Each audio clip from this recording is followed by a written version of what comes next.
What is up, guys? We have shocking news. Francis Ngannou is no longer signed with the UFC. Yesterday, after UFC Fight Night 217, Dana White came out and announced that, the UFC has stripped, that is right, guys, stripped Francis of his heavyweight championship belt and has announced that Francis is free to go and fight and sign to other fight promotions or do whatever he wants to. The UFC doesn't have any more, contractual obligations with Francis Ngannou and vice versa. Now, guys, before I get into my own thoughts, I just kind of want to go through the history of how we got here. How did we get to the point where the world's best heavyweight fighter at the moment is no longer signed to the world's biggest MMA fight promotion? Well, guys, as you all know, this time last year, Francis Ngannou went and he defeated Cyril Gane. All right, after that, he had to go get knee surgery. But even before he fought Cyril Gane, there were murmurs, and Francis was very vocal about the fact that he wants to go into boxing, he wants to fight Tyson Fury, and that he isn't being paid what he really is worth.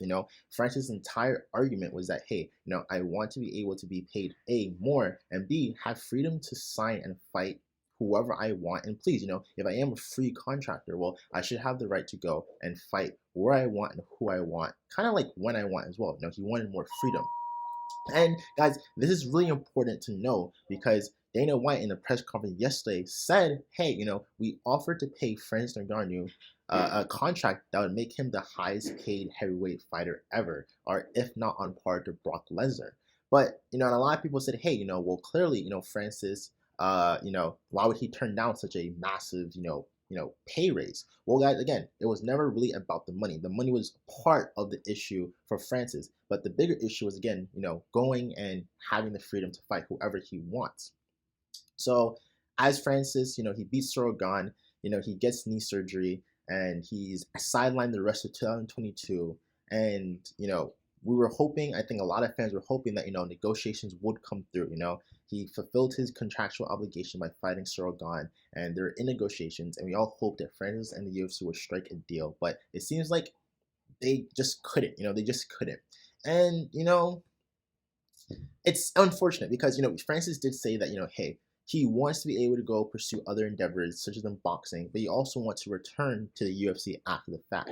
And it does make you kind of question, why couldn't the UFC or Dana White, help Francis in that regard, allow him to go box a Tyson Fury or a Deontay Wilder, kind of like what they did with Conor McGregor and Floyd Mayweather. Why couldn't that same courtesy be extended to Francis? And also, then after he does his little boxing, side mission, come back, fight John Jones, fight Stipe.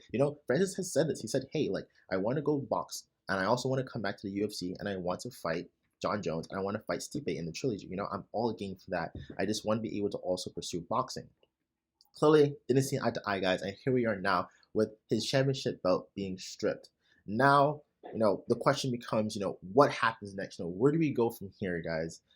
I think it's very clear that Francis is going to go pursue the Tyson Fury boxing fight. I think that a super fight is going to give him a lot of money, but the question and issue arises of, how much longevity is there pursuing boxing? Not saying that, Francis is not a good boxer, but, outside of that one massive super fight with Tyson Fury and potentially Deontay Wilder, what happens after that? Do we see, Francis become, a boxer now? Does he only box those two people and then retire into the sunset? Does he pursue boxing in the heavyweight division?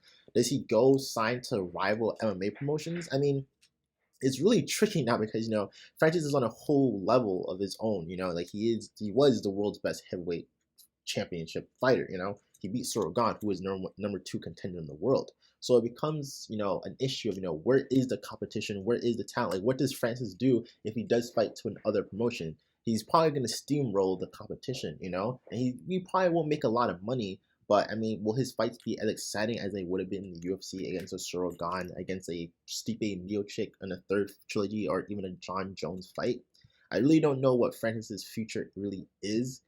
And now that he's kind of out from the UFC, I mean, the door isn't necessarily closed. I mean, Francis could always come back, but I mean, I wouldn't hold my breath in for that, guys. It seems like Francis is kind of, done with the UFC unless terms of the contract of fighters can get more freedom, So I don't really see Francis coming back to the UFC.